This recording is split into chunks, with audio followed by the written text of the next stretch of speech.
So today, before I go into work, I wanted to talk about a little bit of what it was that I was thinking about today and the commandment that I was pondering about. And that is, you shall do no murder. Some people say that it's you shall not kill, and that encompasses taking the life of anything.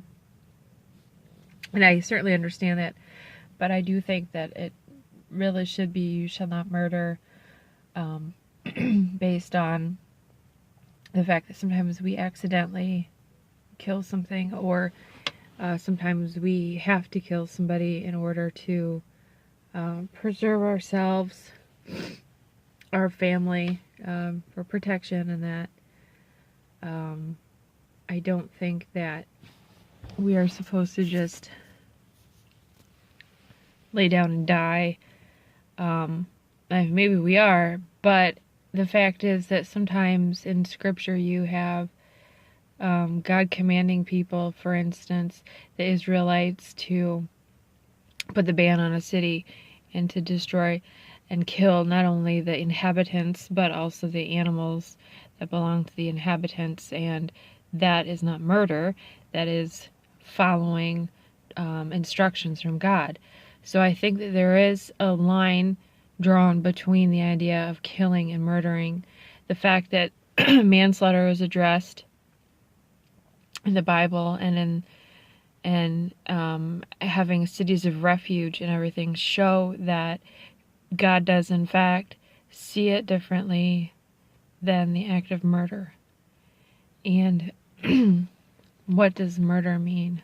Well, this is what I was meditating on earlier, that murder spiritually is, hitting your brother without cause. Or what if it's not even your brother? What if it's somebody you have no relation to whatsoever? It's just a stranger on the street, and something happens between the two of you, and maybe you can say that there's cause, but maybe it's imagined. Maybe somebody really can't help something that they're doing, and it angers you, even though it's not something that they're doing on purpose, and it's not something they can really help. But at the same time, you just are really fed up and hating them for that, or judging them to be a certain way because of it, because of your emotions. I think that that is a form of murder. I think that it's really hard sometimes to not be that way, especially when somebody does wrong you. Even if it's accidentally, if they wrong you, you want to kill them. You don't want to kill them, but you just hate them and you want bad things to happen. Or I see a lot on social media, people who have experienced hardships or imagined hardships, where they put their, they try to take the place and put their minds and empathize with people who've actually gone through something terrible, like a school shooting or something. For instance, I've seen people on social media saying, well, I hope that gun advocates experience having someone coming and shooting up their whole family or something. I think that that is a form of murder, because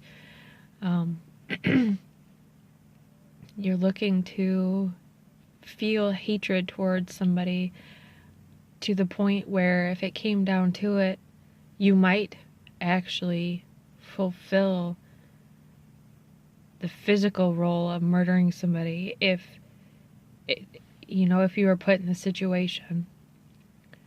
And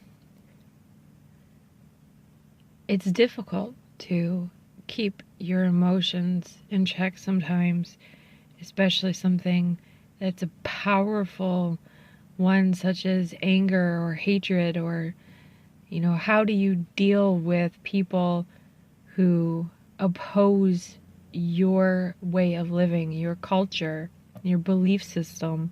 How do you deal with people who are in opposition to that and who act out against that? Should you take action against them?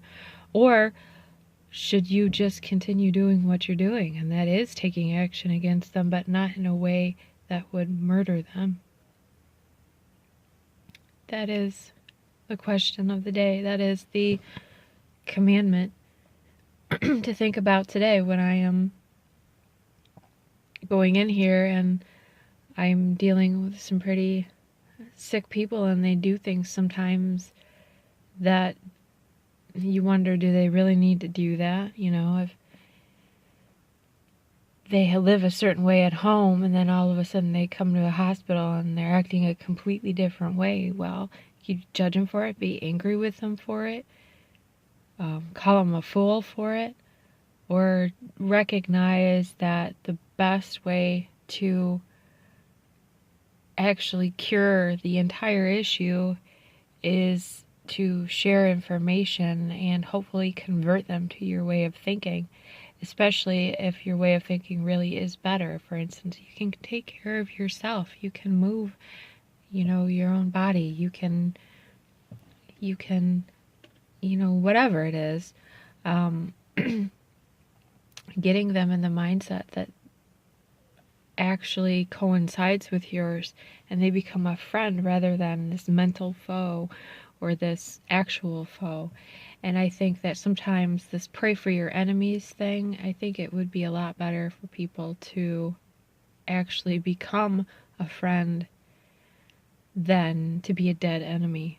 Because the more friends you have in the walk of life, and I mean it in the truest sense of the word, friend, people who accomplish the same goals that you set out to accomplish with you and for you and jointly with you.